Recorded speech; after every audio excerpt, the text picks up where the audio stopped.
Henrik Karapetyan here at Violin Outside the Box with Dr. K.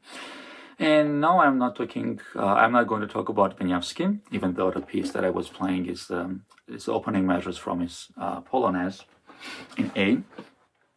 I would like to talk a little bit about the finger patterns, left-hand finger patterns that help me and a lot of my students actually to figure out their scales. Let's just go right into it.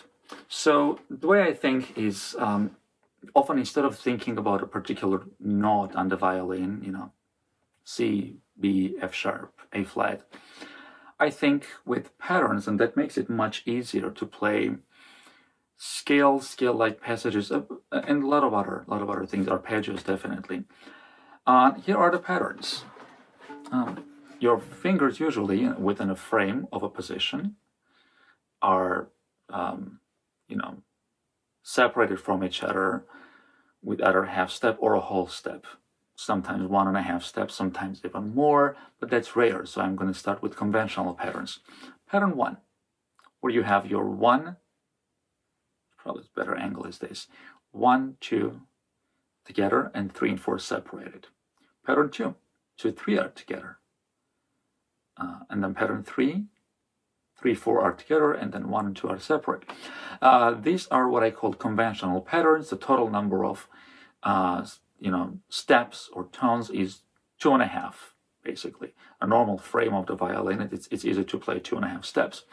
There are unconventional patterns, all 4 fingers separated with whole steps, all 4 together, something like that, with 2 half steps and 1 whole step. But we mostly use the conventional 3 patterns. 1, 2, and then 3. So hope this makes sense. I'll try to explain now an example. Playing the scale, G major scale, 1, and then space 2. I'm going to use 4th finger here. So here is my pattern. Pattern 2.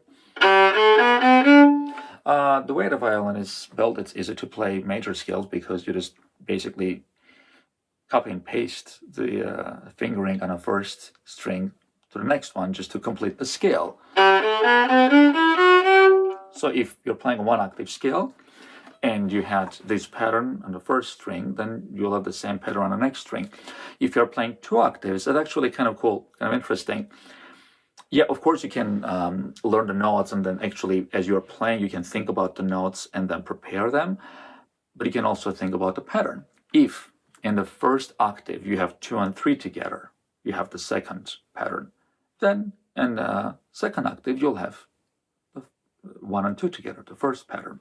Here comes the second octave, and C natural. That's the first pattern. If on the other side in the first octave you had 3 and 4 together, that's the third pattern if you remember, then in the second octave you'll have the second pattern together.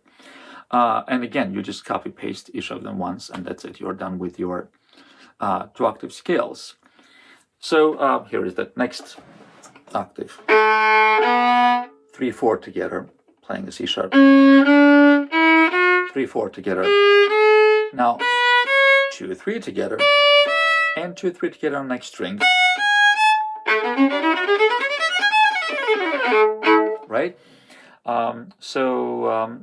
This way you can actually, if you just remember the patterns, I can just go and drop my finger on a random note. I think that's a C sharp. It can be anything. And play a C sharp scale without thinking about the notes, just thinking about a pattern. Yeah, I played 2 3 patterns and 2 patterns. Or here's another one. I'm just gonna play a random scale up here with the second finger.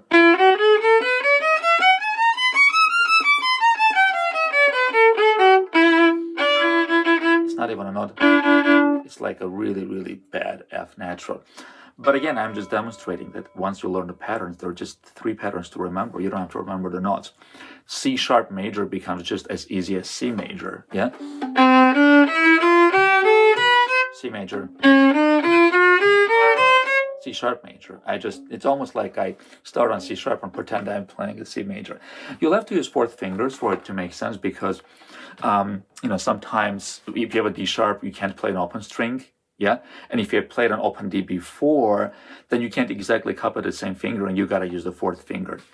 So that's that. And then in compositions, when I play the actual pieces or even the scales when I'm shifting, yeah, during the shift, I already prepared the next pattern, so I know mentally, I know ahead of time what pattern to expect.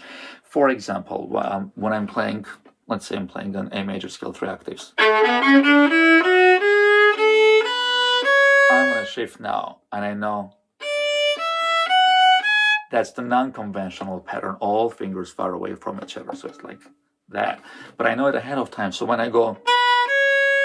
I'm shifting, my fourth finger is like, all right, let's just drift away from the 3 because we're going to play. Now, I don't do it too much because then they get tensed. What I don't want to get up here in a position and have my fingers kind of line up like that. That's just the wrong, generally, I don't think that's the correct thing to do. There is some tension that you can generate. So we want to anticipate the frame of the hand, the pattern, without necessarily exaggerating it to generate tension, right? So I started with Waniawski. That's quite a wide pattern, spanning of like 1.5 positions.